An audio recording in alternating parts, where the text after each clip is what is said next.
Bienvenue mesdames et messieurs, merci encore d'être les nôtres sur l'essentiel d'actualité de ce jeudi 17 décembre 2020, 24 heures pour que Tokendena couvre-feu, 24 heures pour que ma mesure pour lutter contre deuxième vague à Covid-19 et sur le quota en vigueur.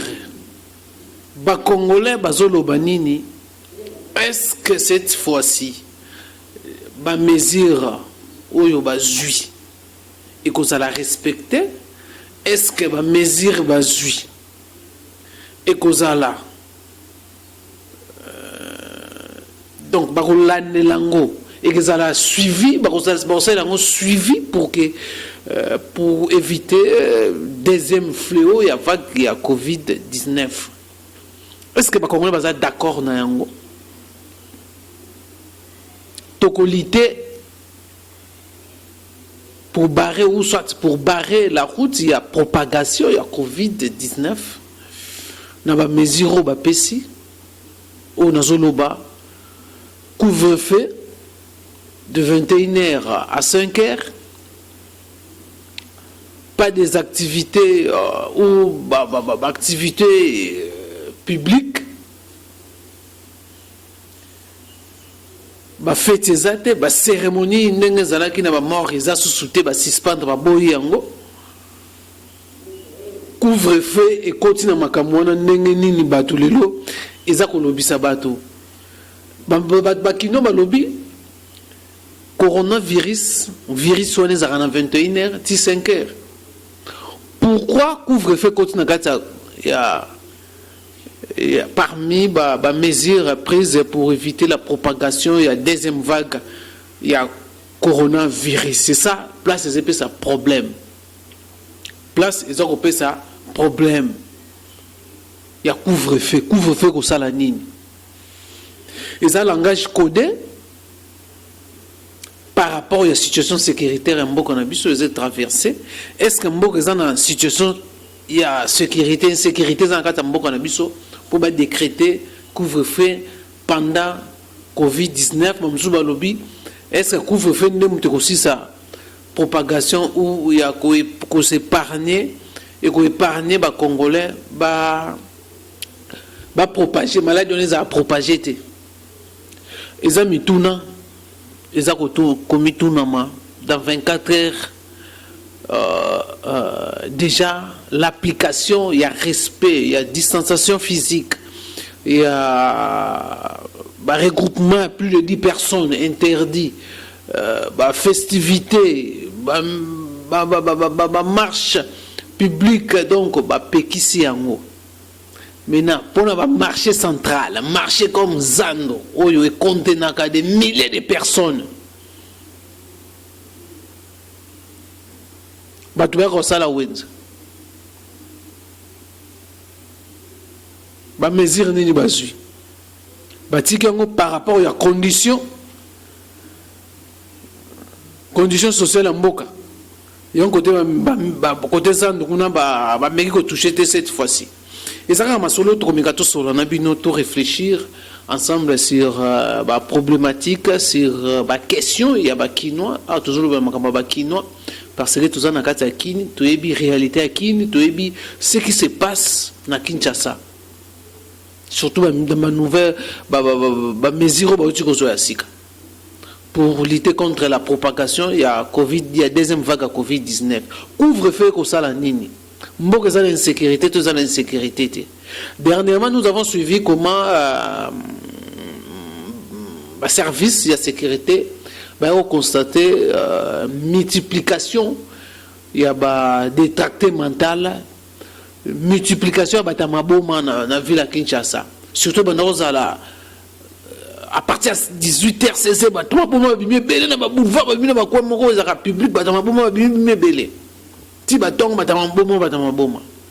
il y a certaines où c'est parmi aussi il y a aussi des fous. Des tractés mentaux, même la police, l'inspecteur provincial de la ville de Kinshasa peut communiquer avec les parents, qui ont problème avec tout. Ceux qui ont une inspection générale, il y a la police. Ils ont bateau bakangaki, parmi il y a aussi les détractés. Les détractés.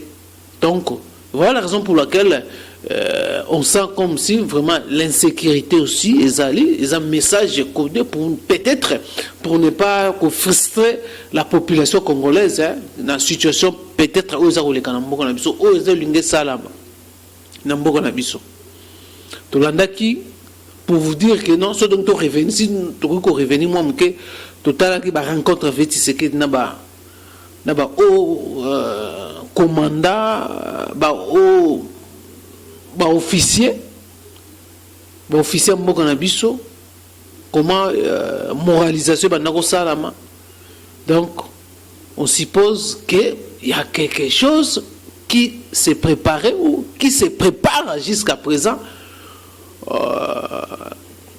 pour créer soit renverser le pouvoir en place ou soit autant moka dans l'insécurité. Voilà la raison pour laquelle peut-être on a décrété couvre-feu la période il y a lutter contre la propagation des deuxième vague, il y a coronavirus. Et voilà la raison pour peut-être certaines aussi penser que non, ils ont confinement partiel. Est-ce que confinement partiel est comme ça, 21h 5h, il y a confinement partiel. Partiel 21h à 5h. Problème est allé 21h. C'est ça le problème. Maman a par rapport à la réalité, il y a transport. Par rapport à la réalité, il y a Banzela Nabiso. Au lieu de soit ici Moussala, 16h30, 17h, pour rejoindre sa famille. Il faut compter dans 6 heures du temps encore. Nzele zate, nzela malongo zate, embouteillage. Surtout là où ils vont construire des sortes de moutons. Je prends exemple, il y a Tchango, 3 sortes de moutons. Les à côté, on a. Moudalongo Tchango, 5h30, pas comme ma ville, peut-être, comme ma ville, baba. 4 heures du temps après. Pendant comme Moussala avant 8 heures, donc il faut le 4 heures ou 5 heures juste. N'en parlons pas. Les gens font quand même une marche.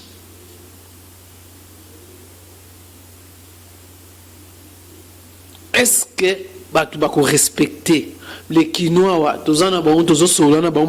C'est difficile de respecter les temps de couvre-feu. Est-ce que le gouvernement a tenu compte avant la décision? Ils ont tenu compte, il y a un embouteillage. On est en tout la partie est un mot cannabis. Partie est la ville à Kinshasa, pardon. Au Zuba commune Moussous. Embouteillage. Est-ce que les couvre-feu dans Herbatingo est possible? Est-ce que les autorités ont bien réfléchi pour un couvre-feu dans 21h à 5h? Pour nous choisir si nous sommes là 17h, à comment on a 22h. Dans 22h, on a commis un embouteillage.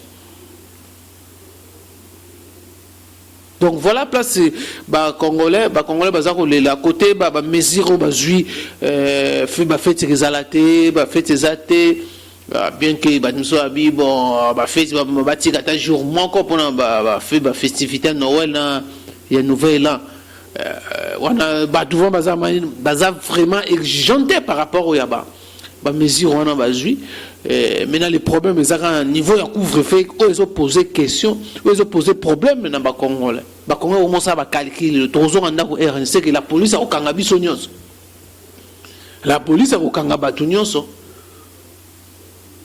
pour les athées embouteillage bis athées d'abord il y a pas les moyens de transport bien que bis awa non le bani peut au salaté embouteillage est-ce que l'autorité va tenir compte des Makabouan, ils ont traversé vraiment ils ont touché un problème Yaba Congolais. Voilà quelques premiers points de notre qui concerne la lutte contre la deuxième vague à Covid-19 où le couvre-feu aussi décrété pendant période la manifestation des associés regroupement il y a 10 personnes, plus de 10 personnes les associés baboyango nous ba fête zate ba manifestation zate makambo belé zate voilà un peu là batu bazoko même enseignement ba école les akokangama déjà une semaine avant date ezaki prévu le 23 mai en tout cas les 18 en tout cas fermeture et à l'école. Voilà un peu, mesdames et messieurs, le pays que Tungatolobela concernant toujours deuxième vague, mesures prises par le gouvernement pour nous lutter contre la propagation. Il y a deuxième vague, il y a Covid-19. Alors parlons maintenant de la deuxième partie. Nabiso Tungatolobela concernant toujours la crise politique, la situation politique en Boko Nabiso, surtout il y a la plateforme FCC où il y a Sibir toujours difficulté nakati ya plateforme na bango et banda chef de l'état à ça discours na ye ya ko laksana ba Congo zimbate FCC la coalition na bango ze produire le retour na ba Congolais bazo se retrouver il fallait mettre fin à ça et je crois après consultation chef de l'état avait vraiment dit à mettre fin à la coalition Koufi et créer qui peleke ça qu'on quarantaine au niveau ya FCC qu'on a même ceux qui hésitaient pour aller se faire consulter par chef de l'état les lobes a claqué ouvertement la porte il y a FCC va quitter FCC par rapport les lobes à vérité bimi comme ça va vérité la mauvaise gestion il y a coordination bazo senga vraiment que banausenga fo nemi mulana alonga coordonnateur on acquise Chadari on acquise Mova Sakani bangonde mtubaza na base lelo soki coalition simbité lo ba vuango que non isa batoana ne mtubaza na mutu ya FCC faut maintenant réforme mongesa na FCC et puis réforme c'est ça na parti PPRD Joseph Kabila bazosenga réforme aussi et c'est opéré dans la famille politique na bango lelo ça suscite beaucoup de débats autour de FCC bati a outi ko récupérer tous les députés naie à l'exception de Nene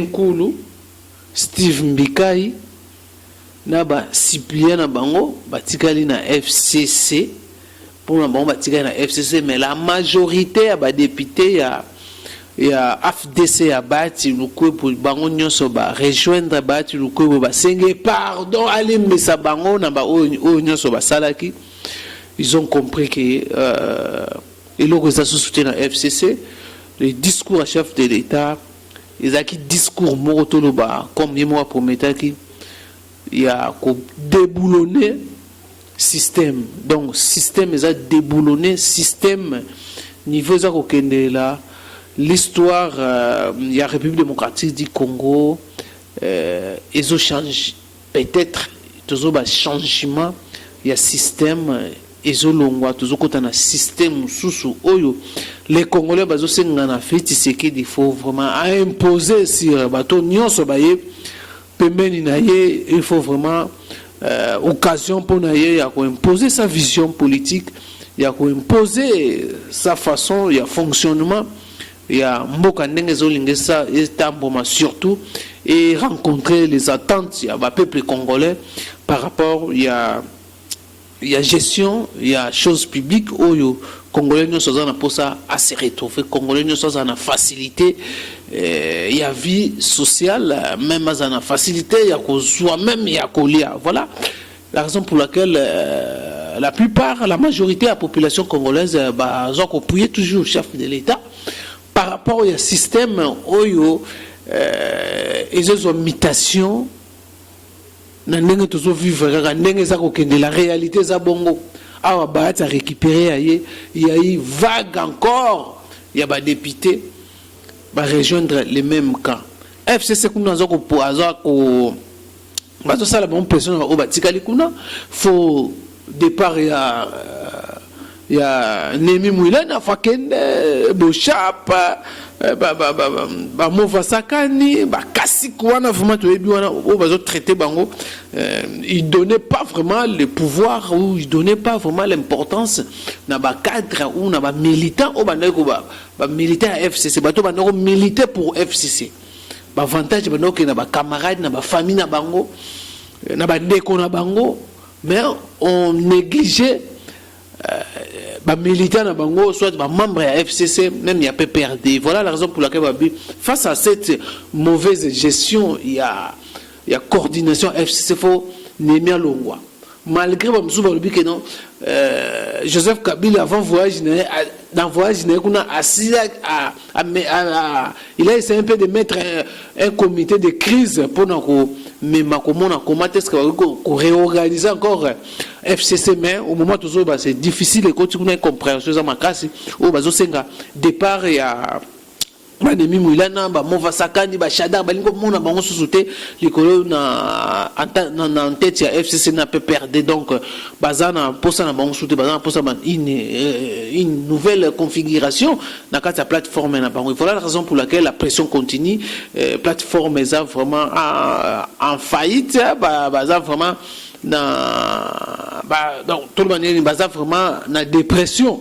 Donc, malgré tout effort, pour que dans il y a élection, il y a un nouveau bureau, il y a l'Assemblée nationale, va récupérer ce bureau, va récupérer contrôle, il y a Makambounio, surtout, carte que non, va récupérer bureau, va récupérer la majorité pour que va imposer l'air politique va nommer ministre na bango gouvernement ya bango monyo c'est ça la bango donc comme vraiment comme ma casse entre Félix Tshisekedi na quand il y a Joseph Kabila et voilà comment bazoko bon bazon n'a pas préparé mais na remona situation ya remona comment l'air divergence c'est ma casse na ta plateforme donc ezalo kula ndeto benga na Kinshasa wa ba crémence donc nyoka bakati déjà mutu mais mukile zo ningana c'est ce que bango bazako sala c'est pour tirer seulement sympathie ya ba congolais surtout ya famille politique na bango surtout ya meka aussi ko sala achat ya ba conscience ya ba congolais wana to bomba ngote les politiciens congolais bazaka ka bongo donc pona ko somba bango pona mbongo côté wana bazaka faiblesse bazaka ba faiblesse ko sakana te ba bosa na mayele na mamba boka ngo musika yango vraiment ngana itsaka na ba congolais na ba prochaine élection il faut vraiment sélectionner voir banani yoyo beaucoup ko voter banani il faut ko pesa ba voix ba député ba séquence que bimakara boy bazo somba bango pona mbongo bazo déclarer avant na sala boy faut mbongo donc congolais voter yo pour que dans sala mbongo na voix ya congolais. Mais les petits peuvent atteindre bino na l'Assemblée nationale, na institution mboka, azo se retrouver te bino bokenda ba compte bino. Voilà baza bato yo, ba peuple congolais faut ba sanctionner bango. Ezaka ka masolo to denga to beta mwa mukena bino par rapport à la situation ya mboka ndenge za ko kendela.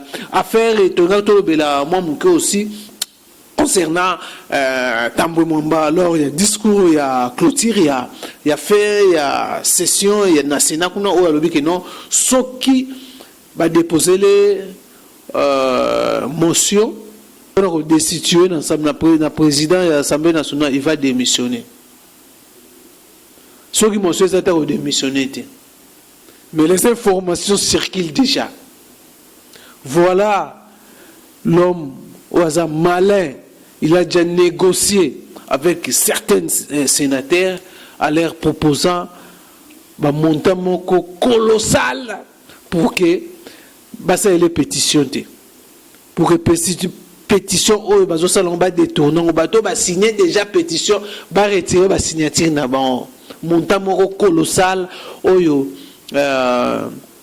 Tamboué Mwamba a eu assurance à sénateur et voilà la raison pour laquelle il est poussé à Kolobana discours na ebongo po assure que non selon lui que non motion mon côté ekosalama contre yé. Sénateur bakosala ba déposer motion mon côté contre pour ba injecter na perchoir ya Sénat pour na assure la raison pour laquelle tellement za malin lobby ce qui est y a démissionné mais il a proposé une somme colossale par rapport à n'engue de yoka qui pas bandé comme sous-sous ba kopesa ba député national ba $15,000 ba $10,000 il y a que proposer plus de ça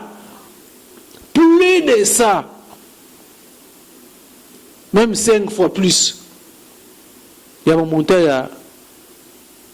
il y a président il y a Sénat qui proposé bah député voilà encore il y a discours si bah des continuation pour destituer na poste Assemblée nationale il va pas attendre il va démissionner donc voilà un peu l'actualité tout ça qui nango tout sur l'abino par rapport à la situation qui se passe dans la République démocratique du Congo. Joseph Kabila attendu déjà demain vendredi dans Lubumbashi kuna et pas une fois qu'il découvre Joseph Kabila il y a eu des rumeurs qui circulaient que non Joseph Kabila serait déjà quelque part dans un pays pour non Joseph Kabila ça na ba kolwezi ça zo baluka ba kolwezi bien que certaines bazo mona suscité mais Aza a déjà signalé que non à Royal Lubumbashi demain vendredi déjà à Rosana Lubumbashi on attend si réellement il va se présenter dans Lubumbashi kuna tourner na kuna vraiment ezé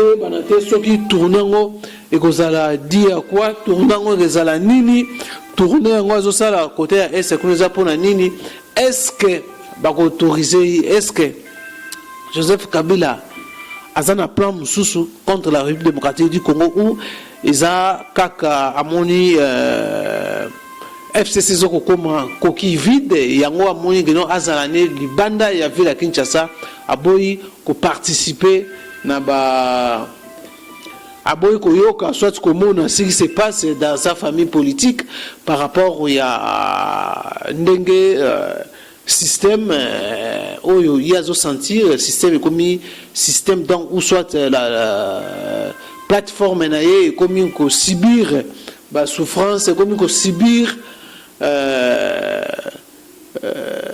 départ il y a bateau belé par manque il y a une bonne politique na kati ya FCC kuna yango ngaka kivande na ba province est-ce que ko malibanda ya solo ezaka masolo tozonga ngo prochainement par rapport au yatana biso alors pour terminer mesdames et messieurs et voilà quelques points il y a actualité vous allez qui nango to réfléchir sur ce qui se passe dans Mboka na biso la politique ndenge et ce soit mutation réellement sans que batumsu ba resoba o bazo bazana opinion mo bazo sala ndenge na mais il y a un système oyo ezelinge changer na Mboka na biso système à 18 ans ezelinge changer et baluka comme fait ce qu'il a promis que le système sera bel et bien déboulonné.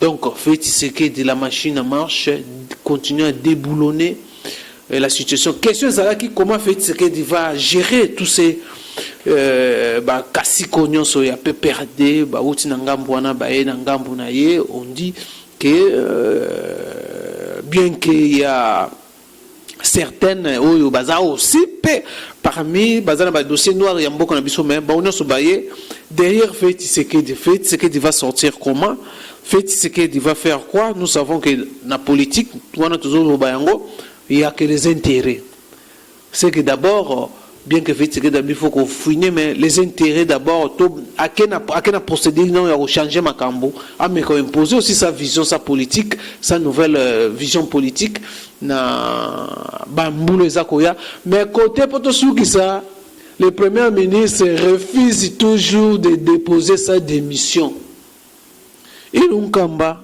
aboyi ko démissionner aboyi ne ko démissionner abiyete mutu batindaye Il y a des mots à rôle comme ça, il y a des mots à proposer,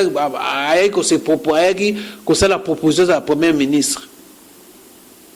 Donc, il y a un Joseph Kabila, Azoyoka Nemi Mouilana, qu'on déposé, que ça la bouette, mais voyons voir ce qui va se passer. On attend la nomination, il y a un formateur comme promis par le chef de l'État et ce qui va se passer. En tout cas, quant à moi, je vous dis merci, mesdames et messieurs. Tokutani Mbale Asima, na numéro Moussou, portez-vous bien. Bye bye.